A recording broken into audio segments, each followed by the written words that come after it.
성도 여러분 반갑습니다. 12월 22일 수요일 감사 챌린지 세 번째 날 새벽 기도의 말씀을 전합니다. 하나님께서 오늘 우리에게 주신 말씀은 여러분이 이제 받으신 이 감사 노트의 그 진도를 따라서 골로새서 1장 24절부터 25절까지의 말씀입니다. 골로새서 1장 24절에서 25절까지의 말씀을 제가 읽겠습니다. 나는 이제 너희를 위하여 받는 괴로움을 기뻐하고 그리스도의 남은 고난을 그의 몸된 교회를 위하여 내 육체에 채우노라. 내가 교회의 일꾼 된 것은 하나님이 너희를 위하여 내게 주신 직분을 따라 하나님의 말씀을 이루려 함이니라. 한 번 더 읽겠습니다. 나는 이제 너희를 위하여 받는 괴로움을 기뻐하고 그리스도의 남은 고난을 그의 몸된 교회를 위하여 내 육체에 채우노라. 내가 교회의 일꾼 된 것은 하나님이 너희를 위하여 내게 주신 직분을 따라 하나님의 말씀을 이루려 함이니라. 아멘. 우리가 방금 읽은 이 골로새서의 말씀은 사도 바울의 여러 서신 중에 하나인데 그 중에서도 특히 이 골로새서는 교회에 대한 이야기를 많이 담고 있습니다. 이 골로새서에는 특별히 바울이 이제 골로새의 교인들을 위하여서 쓴 편지이기도 하지만 한편으로는 바울이 직접 개척하고 혹은 목양하고 양육했던 모든 그 교회들, 그리스도인 공동체들을 향한 바울의 그 애정과 또 바울이 하나님께로 받은 그 사명감, 그 책임감이 여실히 드러나고 있는데 오늘의 말씀에도 그러한 바울의 교회를 향한 마음이 나타납니다.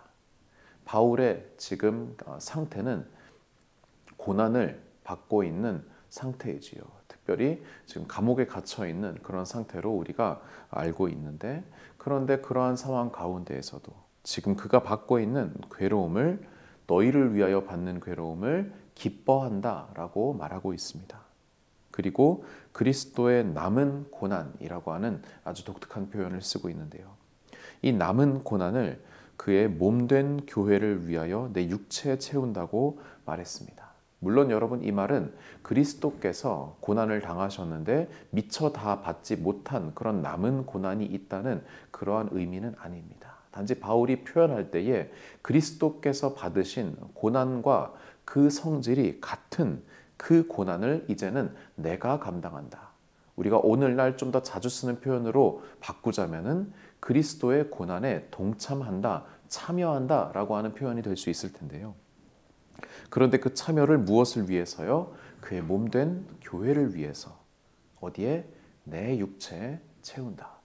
내가 이제 기쁨으로 그 고난을 교회를 위하여서 감당한다 라고 하는 바울의 진정이 담겨져 있습니다.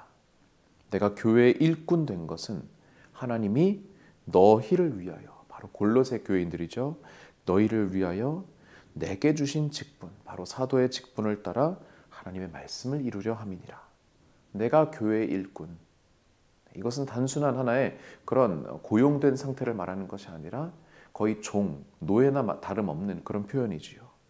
내가 교회의 노예가 된 것은, 종이 된 것은, 제자가 된 것은 하나님이 바로 여러분을 위하여 세우신 하나님의 말씀을 이루기 위함이다. 바로 교회를 향한 하나님의 마음, 하나님의 뜻을 이루기 위해 내가 교회를 위하여 헌신한다라고 바울이 말하고 있는 것입니다.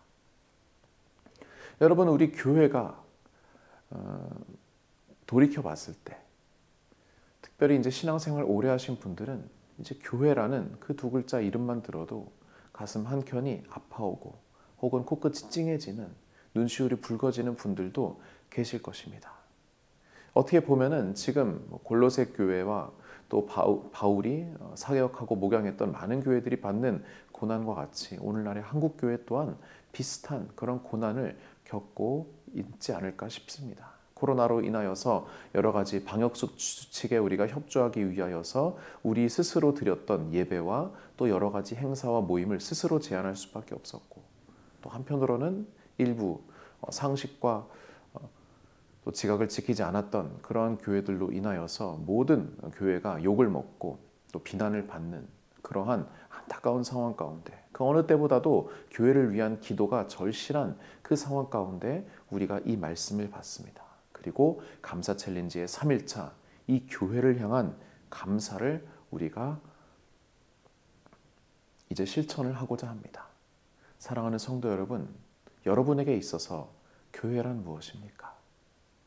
여러분이라는 인격체를 지금까지 이렇게 만들어가고 이어져 가게 한 그 주체는 어디입니까? 하나님이시죠, 물론. 그러나 그 하나님께서 이 땅 가운데 당신의 그리스도인들을, 당신의 백성을 목양하시고 양육하실 때 사용하신 아주 중요한 두 개의 그 제도가 있는데 그것은 바로 가정과 또 교회지요. 우리가 가정을 향한 그러한 감사를 했다고 한다면은 또 한편으로는 교회를 향한 감사를 했으면 좋겠습니다. 오늘 이 노트에 담겨져 있는 말씀 묵상도 있고 또 뒤에 나오는 감사 챌린지들을 할 때 여러 가지가 있을 수 있겠지만 혹은 물질로서 혹은 기도로서 혹은 하나의 따뜻한 격려 인사로서 우리의 마음을 전달할 수 있을 것입니다. 또 한편으로는 제 개인적인 묵상을 나누고자 한다면은 그동안 저를 양육하셨던 그러니까 저희 영암교회 소속은 아니시지만 그 이전에 저를 양육하셨던 많은 목사님들 혹은 저의 그런 주일학교 선생님들 또한 청년부 리더들 그들을 기억하며 그들을 떠올리며 또한 그때 당시 그분들이 나를 용납해주고 나를 위해주고 나를 위해 밥 한 끼 사줬던 나를 위해 기도해줬던 그러한 교회에 대한 감사의 기억들을 다시 한번 끄집어내면서 우리가 그들에게 감사의 인사를 표현하는 그러한 복된 날이 되었으면 좋겠습니다. 오늘 하루 교회를 향한 감사, 그 감사로서 여러분이 이 감사 챌린지를 이어가시기를 간절히 바랍니다. 기도하시겠습니다. 교회를 참으로 사랑하시는 하나님, 또 교회를 통하여 예배받으시고 교회를 통하여 당신의 말씀을 선포하시고 교회를 통하여 우리를 여기까지 길러주신 사랑의 하나님, 우리가 이제는 받기만 했던 교회로부터의 그 사랑을 이제는 우리가 기억하며 우리가 적극적으로 생각하며 감사를 표현하게 하여 주시옵소서. 주께서 오늘 우리에게 주신 그 말씀 따라 우리가 감사하며 사랑을 표현하며 교회를 위하여 더욱더 기도하는 하루 되게 하여 주시옵소서. 감사드리며 하나님께 감사드리며 또 하나님께서 보내주신 교회를 향해 교회를 위해 감사드리며 예수 그리스도의 이름으로 기도드립니다. 아멘.